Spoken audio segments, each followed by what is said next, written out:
আনারসের সিজন তো প্রায় শেষের মুখে, তো ভাবলাম বাজার থেকে আনারস যাওয়ার আগে আরও একবার নিজের পছন্দের একটা রেসিপি বানিয়েও নেওয়া যাক, আর তার সাথে আপনাদের সাথে শেয়ারও করা যাক।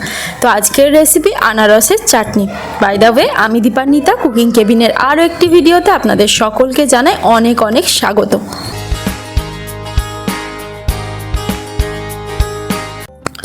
তো এখানে আমি নিয়েছি আনারস, নিয়েছি কাজু কিশমিশ, একটা লেবুকে কেটে নিয়েছি, আর নিয়েছি কিছু কাঁচা লঙ্কা। তো আমি এখানে বাজার থেকে যখন আনারস এনেছিলাম, এখানে বাজারে এরকম খোসা ছাড়িয়ে বিক্রি করা হয়, তো ওখান থেকে আমি নিয়ে এসেছি এইভাবেই কাটিয়ে।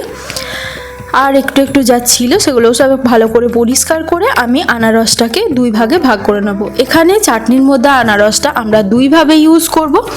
একটা আমরা ছোট ছোট চাংসের মতো কেটে নেব, যেটা যখন আমরা চাটনিটা খাবো মুখের মধ্যে বাইটটা আসবে, আর হাফকে আমরা গ্রেডারের সাহায্যে গ্রেড করে নেব। তো এখানে প্রথমে আমি আনারসগুলোকে খুব ছোট ছোট করে টুকরো করে নিচ্ছি।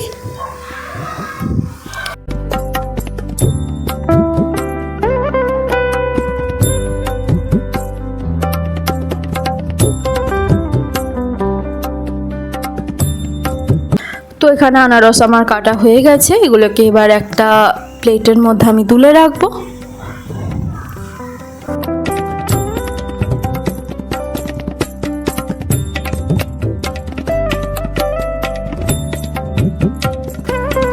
তো এবারে বাকি যে হাফ আনারসটা ছিল সেটা আমরা এখানে একটা গ্রেডারের সাহায্যে গ্রেড করে নেব।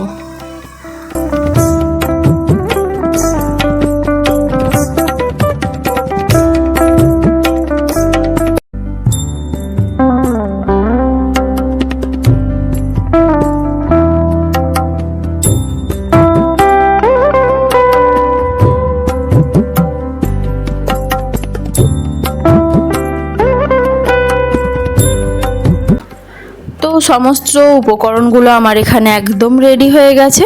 এবার আমরা গ্যাসে একটা প্যান বসিয়ে নেব।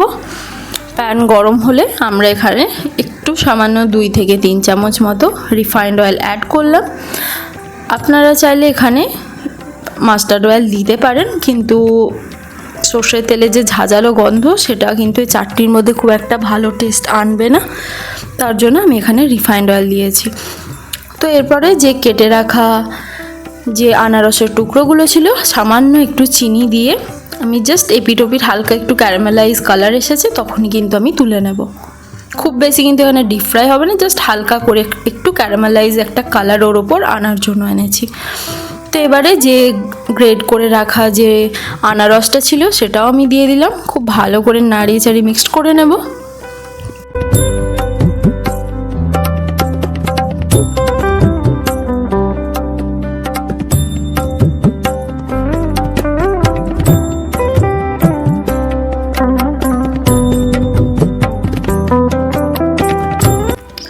তো 3 থেকে 4 মিনিট কুক করার পরে আমি অ্যাড করব সামান্য একটু জল।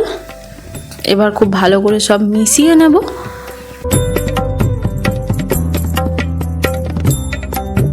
বেসিক্যালি ফ্রুট চাটনি যেগুলো হয় বা আনারসের চাটনি, এখানে কুক করার মতন খুব বেশি কিছু থাকে না, আর আমি খুব সামান্য এখানে চিনি ইউজ করেছি কারণ আনারসটা অনেক বেশি মিষ্টি ছিল। তো এখানে চিনিটা আপনারা আপনাদের টেস্টের অ্যাকর্ডিং করবেন। যদি আনারসটা এত মিষ্টি না থাকে বা একটু কম থাকে সেই ক্ষেত্রে আর একটু সামান্য চিনি দিতে পারেন। তো বাকি চিনিটা দিয়ে মিশিয়ে এখানে কাজু কিশমিশটাও দিয়ে দিলাম একটু লেবুর রস। এবার যে ভেজে রাখা যে আনারসের টুকরোগুলো ছিল সেগুলোও আমি এর মধ্যে দিয়ে দেবো। খুব ভালো করে এবার সব উপকরণগুলো এখানে মিশিয়ে নেব।